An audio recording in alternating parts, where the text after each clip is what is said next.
how did you get involved with the Champions Athletes Creed? For those who don't know, the Champions Creed is something that promotes sportsmanship and true team sports and amateur athletics. How did you get involved with that? Well, I have a partnership with Champion, and that's just what we're trying to do, just trying to bring sportsmanship and fair play back into the game of sports at the amateur and youth level. So being here at the Rise Games, we get high school football players and basketball players, some of the top players in the country, you know what I mean, all right here. So just being able to spend time with them, speak to them on different topics and things like that, that's what we're here for. Definitely, definitely. Something else that Champions does is also try to encourage athletes not to cheat and cut corners to get ahead in their sports. But do you find that difficult to persuade them not to do that, seeing how steroids and other performance-enhancing drugs are becoming so relevant in sports and some fans are becoming desensitized to it? Is it harder to get your message across? It is tougher because, you know what I mean, with so many things going on, it's kind of seen as okay, but what you're trying to help them to realize that when you cut corners in sports, you're doing it in life, and you may cheat something once or twice, but eventually it's going to catch up with you, and it never ends up helping. And just going about things the right way and doing the hard work, that's how you're really going to be successful, and it's not by cutting corners. Definitely, definitely.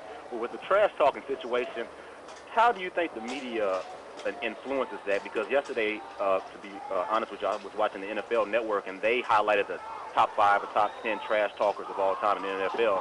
But how do you encourage some young kid to not talk trash if it's so glorified in the media today? It's tough to do that because as NFL and being NFL players, you know, we're role models whether we wanna accept that or not, and that's just what it is. So to kind of reach kids at a lower level, you know what I mean, NFL guys that have been here, they've been doing it for so long, and they play the way they play, but at the same time, they're working hard, and we're trying to keep kids, you know what I mean, focused on the hard work and the teamwork of it, and to have fun and playing, and that's okay. But once it gets away from being a team, once it gets away from winning, once it becomes personal and things like that, then we highly discourage it. So it's tough with what they see in the NFL, but at the same time, they got to realize that is the bigger picture, and the way they carry themselves, the way they play the game is important. Exactly, exactly. Also, Champions tries to encourage just the love of sport. And I remember when I played sports, when I just played for the love of it, I got my best effort. You know, my best effort was showed on the court and on the field and stuff like that. When I started playing for other reasons, my performance kind of lacked. But how does the financial success of pro athletes make it difficult for you guys to just teach kids at a young age that you should just be playing for the love of the game and not worry about everything else and just let everything else take its course?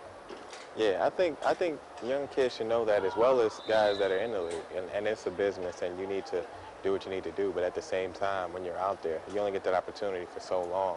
And you, just like you said, you play the best when you're having fun. You play the best when you're out there and you feel like you're close and connected with your teammates. If you have 11 individuals out there, it makes your job harder. It makes it less fun, and it makes it tougher to come together as a team. But the more team environment you can have, the more fun that you have. And as kids, they got to realize too, when you're doing things the right way, it's fun, and you get joy out of doing it that way, as far as for any other reason. Exactly. So, say for instance, there's a young kid, talented kid that came from an impoverished background and stuff like that, and they really needed that their performance on the field or on the court or whatever to get them to that next level, to get them to college because their parents can't afford college. Is there any added difficulty in trying to reach that kid, just to try to tell them just let things, happen naturally and things of that nature? Because a lot of these kids have more on their plate than other kids who come from privileged backgrounds. They have more responsibilities. How difficult is it to reach that child? And have you ever run into some situations like that? Yeah, I run into situations like that all the time, and even coming from where I'm coming from, I knew my mom couldn't afford college, but I was able to make it that way, and there is a little bit of pressure, and there's nothing wrong with feeling like yourself. I really want to get it this way, and if it causes you to work and to push yourself, and that's all good. But at the same time, how many kids we see sell out on that and end up getting hurt, or may not even have the talent to do that? And once that stops, you know what I'm saying, it kind of crashes down in their whole life, and it shouldn't be like that. You know what I mean? You should work and prepare yourself to do this, but at the same time, there's other ways, there's other avenues, and if you're not cutting corners, if you're doing things the right way, if you work hard at anything you do, then you will be able to succeed, and you'll be able to find a way, and that's what we're trying to do. Exactly. And Champions talks a lot about the team dynamic in sports, and I know how it helped me just running a business and being able to relate to my employees and have the right attitude. But how how much more difficult is it nowadays? I talk a lot about the media, but like we talk, everybody's been talking about the decision and LeBron James and how we just focused on one athlete as opposed to focusing on all three who signed with Miami. How much more difficult is it to? I mean, we glorify the individual athlete, so is it extra hard to teach them teamwork and stuff like that nowadays? It's tough, but at the same time, I feel like it's possible. Guys take it upon themselves to do that, and and as far as when you talk about professional sports with the business and with the money, and you hate to say it, but there's egos involved as well. But all of that does, you know what I'm saying, it just creates division. And if you look at some of the greatest teams, you know what I mean, of all time in any sport, you know what I mean, it was the teams that were able to have talent and to have those big guys, but at the same time, they were ready to put things aside for their teammates because they knew that was the only way that they were going to succeed. And you can talk about one guy, but in basketball, there's 4 other guys out there. In football, there's 10 other guys out there. So there's a lot more pieces to the puzzle than one person, no matter how big it is. All right.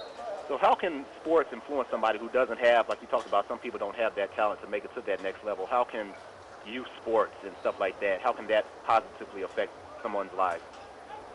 I feel like you pull so much away from sports with as far as discipline and character building and things of that nature, and that's what, I mean, the athlete's creed is all about. You don't want to sell out on just sports and your talent and to just go along thinking you'll make it because you're fast or you're big or anything like that, but your character and the way you carry yourself is going to take you way further than your athleticism ever can, because that's going to run up at some point. That's going to, no matter how old you get, you're going to have to stop playing at some point. And when it comes to things like relationship, things like having a family, having kids, and when you have to make decisions and be the man of a household and things of that nature, you know what I mean, your character and yeah, whether it's youth football, sports, and things like that you learn are going to carry on in those aspects of your life.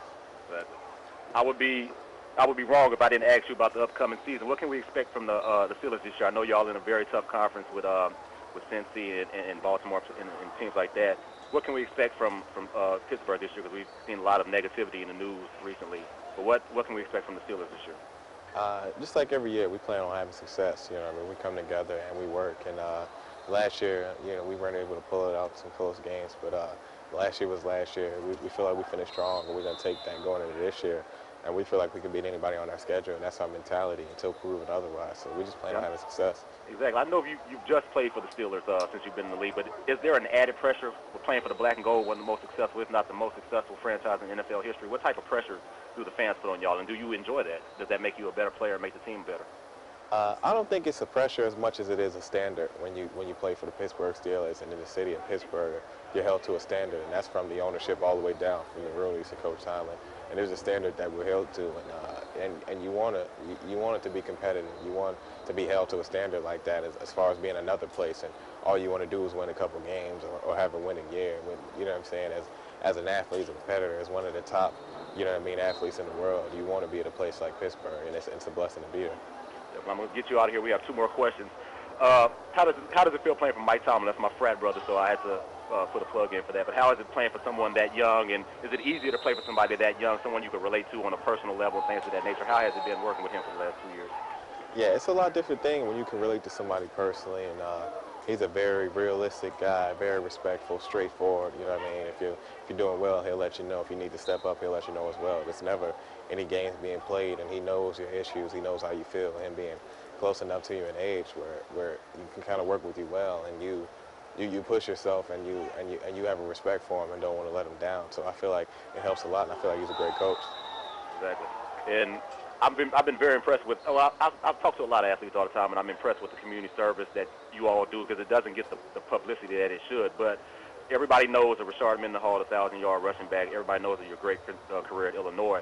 But this last question is twofold. How does Rashard Mendenhall, the player, want to be remembered, and how does Rashard Mendenhall, the man, want to be remembered when your playing career is over? Tell you the truth, you know what I mean, as far as my playing career, I just work at it and do whatever I can. But however I'm remembered as a player, it's really not my concern, because it'll be whatever it is. But as a man and as me as a person, you know what I'm saying, everything I do, I want to be married. I just want to help somebody, you know what I'm saying, because I knew it took somebody to help me. However, just being on the stage and the platform that I am, I have a voice where I can reach out and people will listen. And And there's so many kids out there that need that. And it's different when you hear things from your mom or from a teacher and for somebody that you look up to. And for me to have the power of a voice like that, I just want to be able to reach out. And if I help a couple people in my lifetime, I'll be okay with that.